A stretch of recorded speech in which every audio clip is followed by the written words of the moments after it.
There have been times in my life when everything looked fine on the outside, but inside I felt stuck, depressed, anxious, and tired, and I couldn't figure out why. I thought something out there had to change, but what I've come to realize is I was practicing habits, really small ones on a regular basis, that were quietly making me miserable. And chances are you might be practicing some of these too, without even realizing it. So in this video, I'm going to share 24 habits that slowly wear down your peace, drain your energy, and keep you feeling stuck, even if life looks fine on the outside. The first 14 come from the brilliant family therapist Chloé Madanes, and the final 10 are drawn from Stoicism and Eastern philosophy. Ideas that have been incredibly helpful for me in my own life, and I hope becoming aware of these can really help you too. You don't need to practice all 24 to feel miserable. Just a few repeated often enough can make life feel way heavier than it needs to. So let's start with the classics and see how many of these you can recognize.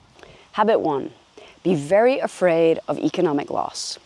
Whether money is present or not doesn't seem to be what determines whether people worry about it. I've seen it over and over again. People get promoted, build a successful business, and still worry because it's not about the money, it's about the mindset. A scarcity mindset will always find something to fear. Fear of losing what you have, fear of not having enough, or fear of falling behind. And that kind of fear doesn't just make you anxious, it keeps you stuck. It's the fear that keeps people in jobs that they don't want, making choices based on security instead of growth, contribution, love, or adventure, which are the things that actually make life joyful. So if you're always afraid of economic loss, it's like living in a prison, even when the door is wide open. The funny thing is, some of the most financially free people still live like they're broke, and some of the people who earn the least have the most freedom in life. It's not about their bank balance, it's about their belief system. Habit 2, practice sustained boredom. Make sure every day looks the same. Stick to the same routines, the same places, the same people, the same thoughts. Avoid anything new or unpredictable. That way, there's no room for adventure or excitement. Practicing sustained boredom can actually feel safe, even comfortable. But the cost is you don't get to feel things like growth, curiosity, excitement, or that sense of feeling alive. When your life becomes completely predictable, it might feel controlled, but it also starts to feel really flat. And flatness is a quiet kind of misery. Habit 3, give yourself a negative identity. Let a single emotional challenge become your whole personality. If you feel depressed, become a depressed person. If you have social anxiety, label yourself an anxious person. Don't just feel the emotion, become it. Make it the center of your life. Talk about it often. Learn everything you can about the symptoms so you can describe it in detail. And most importantly, practice the behaviors that reinforce that identity, especially when it interferes with your relationships, your work, and your joy. But here's a simple rule if you struggle with this. You are not your emotions. You feel emotions, they come and go. They're a part of your experience, they're not your identity. And remembering that one truth can give you the space to stop reinforcing stories that keep you small. Habit 4, pick fights.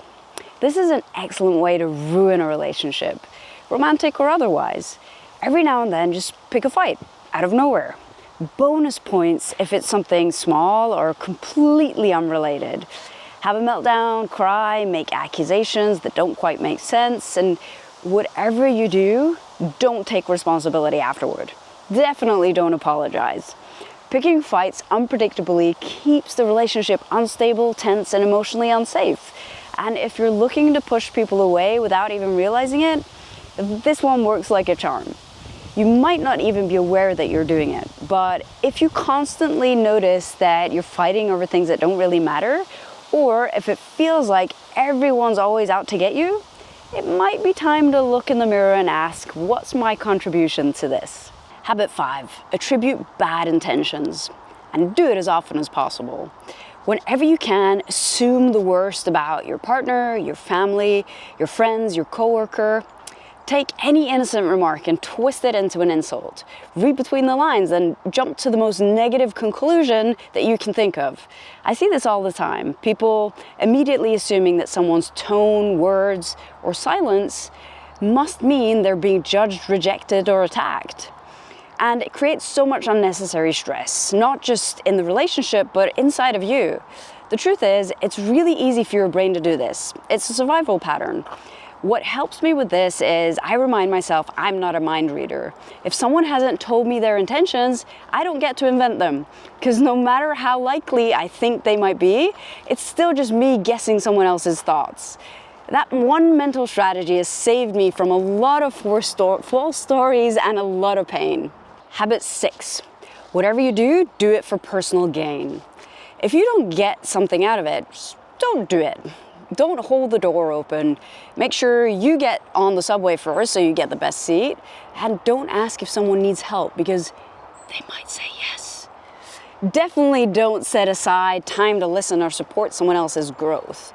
This is a great way to make sure you never satisfy one of your core human needs. According to human needs psychology, it's one of the 6 essential needs we all need to feel fulfilled in life. And of course, it feels really good to help other people, so definitely stay away from that kind of thing. Habit 7, avoid gratitude. Research shows that people who regularly express gratitude are happier than those who don't. So if your goal is to be miserable, whatever you do, don't practice this skill. Most of us go through both painful and beautiful moments in life, but how you feel about your life depends on where you put your focus. Happier people, they tend to focus on the good, on what they have. They even imagine how things could have been worse, and they're genuinely grateful they're not. But if misery is the goal, here's your move. Focus on what you don't have, obsess over how everyone else has more, keep replaying everything that's not working. So that way, even when life is good, you won't feel like it.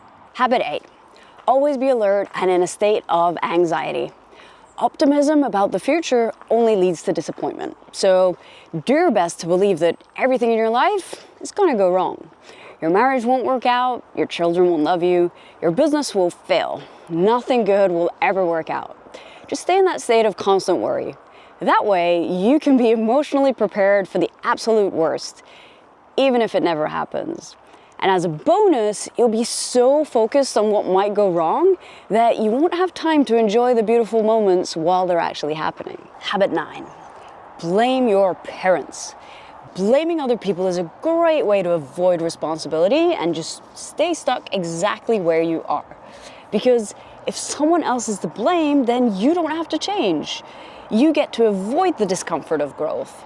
Blaming your parents is especially powerful. Blame them for your flaws, your patterns, your failures, all of it. Ignore the good. Focus only on the bad things they did or didn't do. And if you want to take it even further, just extend that blame to everyone. Your ex, your boss, the high school bully. The more people you blame, the more helpless you feel. And if you want to feel helpless, hopeless, and stuck, this habit works really, really well. Habit 10, don't enjoy life's pleasures. Laughing, playing, being goofy, that's for unserious people. The kind who don't care about success and clearly have nothing better to do. You don't have time for that. You got responsibilities. Productivity is more important than joy. But what if that's wrong? What if bringing more pleasure, play, and lightness into your life is exactly what you need? What if it's the very thing that makes you love your life and your work even more? The thing that makes all your effort feel worth it. The thing that helps you connect more fully to the people around you. What if letting go and having fun is actually the secret sauce? The part that makes life finally feel the way you always wanted it to. Habit 11, ruminate. Spend a great deal of time focused on yourself. Just worry constantly about why you act the way you do, analyze your flaws, obsess over your problems. This is a great way to develop a pessimistic view of your life and yourself. Just make sure you don't get distracted by anything positive, okay? Rumination, those like looping repetitive thoughts, might feel like you're solving something, but you're not.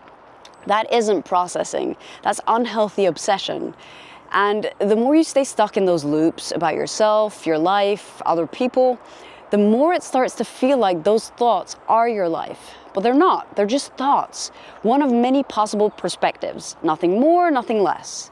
If you actually want to see your life clearly, you'll seek out multiple perspectives, even ones that contradict your own, and use them to get closer to the truth. That's how clarity happens, not by looping, but by looking from new angles. Habit number 12, glorify or vilify the past.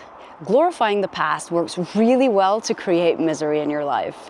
Just tell yourself how happy, fortunate, and worthwhile life used to be when you were a child or a young adult or newly married, and convince yourself that it's all been downhill ever since. Vilifying the past works really well too. You were born in the wrong place at the wrong time. You never got what you needed. You were overlooked, mistreated, left out. With that background, how could you possibly be happy now? It's important to believe that your bad memories, mistakes, and trauma shaped you far more than your joy, success, or resilience ever did. So focus on the bad times, hold them close, and obsess about them. That way, no matter how good your life is right now, you won't be able to enjoy any of it. Habit number 13, find a romantic partner to reform. Make sure you fall in love with someone who can't meet your needs or has a serious problem you think you need to fix. Believe with full conviction that you can change them. Ignore every piece of evidence that says otherwise. That way, you can spend years hoping things are or will be different than they actually are, never truly satisfied in your relationship. You'll get to experience constant disappointment, regular arguments, and the quiet thrill of feeling superior. Because they are the one with the problem, not you. If this hits close to home, then it might be time to learn a lesson I had to learn the hard way. People are who they are. They show you through their behaviors, not their potential. You cannot control or change anyone else. And if who they are from the beginning isn't someone you genuinely want to build a life with, then they're probably not the right person for you. Habit 14, be critical. Keep an endless list of dislikes. And make sure to voice them often, whether or not anyone asks. And don't think of yourself as negative or judgmental. No. You're a realist. Always look for what's wrong. Say it out loud, let people know. That will make them really love being around you. Criticize your job, your boss, your partner, your family, your friends, strangers, the government, rich people, big companies, anyone doing well. Focusing on everything everyone else does wrong will definitely help you feel like the world is a warm, welcoming place full of amazing people you want to share your life with. All right, if some of these habits stung a little, that's a good sign. It means you're aware of something that might need some work. Now let's go deeper. These next habits come from timeless philosophical wisdom, Stoicism, Eastern philosophy, and mindset shifts that have changed the way I live. Now these are quieter, but they run deeper, and the more you practice them, the heavier life starts to feel. Habit 15, try to control what you cannot control. This one's a good one. If you really want to feel stuck and helpless, try to control things you can't control.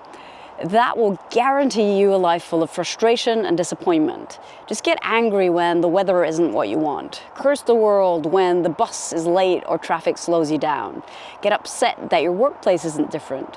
Feel bitter when people don't act exactly the way that you think they should. Just bring on the misery. Truth is, you cannot control circumstances or other people. Sometimes you can influence them, but you can't control them. That's an illusion. The only thing you can control is yourself, your thoughts, your emotional states, and your behaviors. And here's the twist most people don't expect. When you stop trying to control what you can't and take full responsibility for what you can, it leads to more freedom and happiness than you think. Habit 16. Let your emotions rule your actions. When an emotion shows up, just don't question it. Don't ask why it's there, what it means, or whether it's even appropriate. That takes too much effort. Just assume it's completely justified. If you get annoyed with someone when they ask a stupid question, well, you have every right. If your partner leaves dishes in the sink and you blow up at them, obviously they made you mad. It's their fault. They should know better. Let your emotions take the wheel and drive your behavior.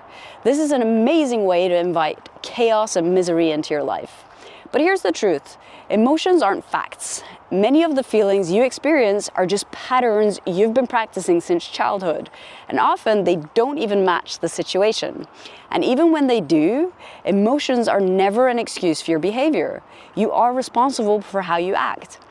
And there's a real freedom that comes from understanding and practicing that. Because when your actions are grounded, even when your emotions are turbulent, you stop being a slave to every passing feeling and start becoming someone you actually respect. Habit 17, avoid self-reflection. Stay as busy as possible. Fill every moment with tasks, distractions, and to-do lists. Whatever you do, don't slow down long enough to reflect on what you really want your life and relationships to look like. Don't ask yourself who you're becoming. Don't evaluate whether your daily actions align with the life that you say that you want. Because if you take the time to actually reflect, you might realize that you're working really hard on things that don't really matter to you. And reflection, that leads to things like growth and deeper wisdom, and better performance and better relationships and inner peace. You don't want that. So if misery is the goal, just definitely stay away from all that. Habit 18, get completely attached to people, outcomes, or identities. This is the perfect way to fill your life with as much disappointment as possible, because every time an outcome doesn't go the way that you want, or people don't act the way you want, you'll be devastated. Why? Because it's not how it's supposed to be. But here's the truth. You can't control people or outcomes. You can only control yourself. Obsessing over the parts of life that you can't control is a recipe for misery. And if you want to take your misery to the next level, get attached to your identity. Really attached, like lock yourself into one fixed version of who you are so that when life inevitably changes, you can't adapt. Just build your whole sense of self around being a specific kind of athlete. So if you get injured or age out, you don't just lose your sport, you lose yourself. Or identify with being successful because of how much money you have. So when financial hard times hit, you don't just lose the money, you lose your identity. Just cling to all of it. That way, when change comes, and it always comes, you'll suffer more than you need to. Habit number 19. Try to avoid pain, discomfort, and unpleasant truths. Try to stay as safe and comfortable as possible. Avoid anything that scares you and stay far away from both physical and mental discomfort. If someone challenges you or points out something about yourself that you really don't want to see, then don't reflect. Just get angry or avoid them altogether. You don't want people in your life who challenge you. Just surround yourself with comfort. That's the kind of life that feels good, right? Except sometimes we act like this is true, even when it isn't.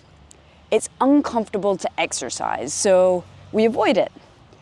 And we end up tired, fragile, and unhealthy. It's uncomfortable when someone questions our beliefs, so we get defensive or only spend time with people who agree with us, instead of listening, reflecting, and growing. And it's scary to go after a dream or change direction, so we stick to what we've always done, even if it's draining the life out of us. But here's the truth. When you value safety and comfort above all else, life becomes flat.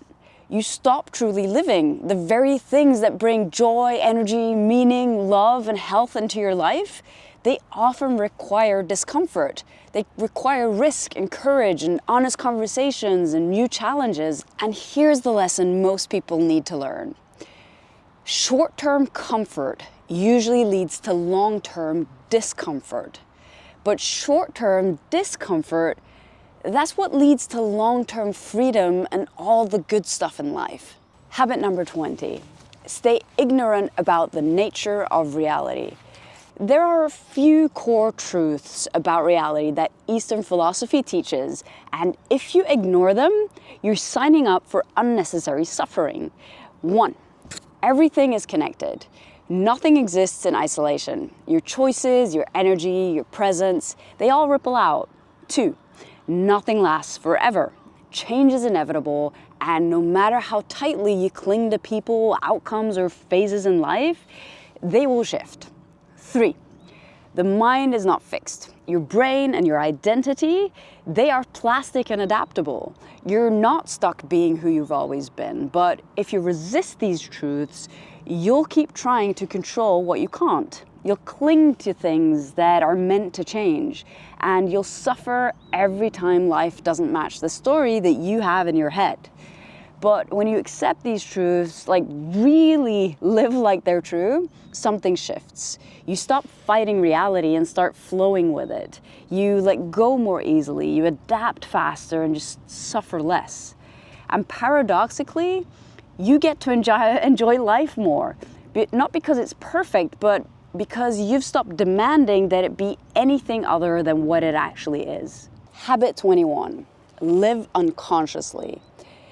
If you go through life unconsciously, reacting automatically to whatever life throws your way, instead of consciously choosing who you want to be and how you want to respond, you'll end up making a lot of decisions that lead you away from the life that you actually want.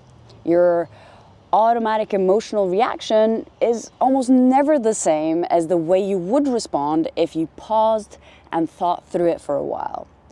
This is because your emotional mind just reacts, but your rational mind, it can zoom out and see the bigger picture. It can imagine multiple outcomes and weigh the impact of each possible choice and then respond with intention. But if you never slow down to reflect, if you never become conscious of your own patterns of thought, emotion, and behaviors, then you'll stay trapped in old programming that no longer serves you. And in doing so, you become a victim of your own reactions again and again and again. Habit 22, overthink and overanalyze everything that happens. When going through life, it's important to try to figure out why everything happens. Why did someone look at you that way? What exactly did they mean when they said that? But whatever you do, just don't ask them. That's too easy. Instead, just replay the situation over and over and over in your head. Obsess until you're convinced that you've decoded it.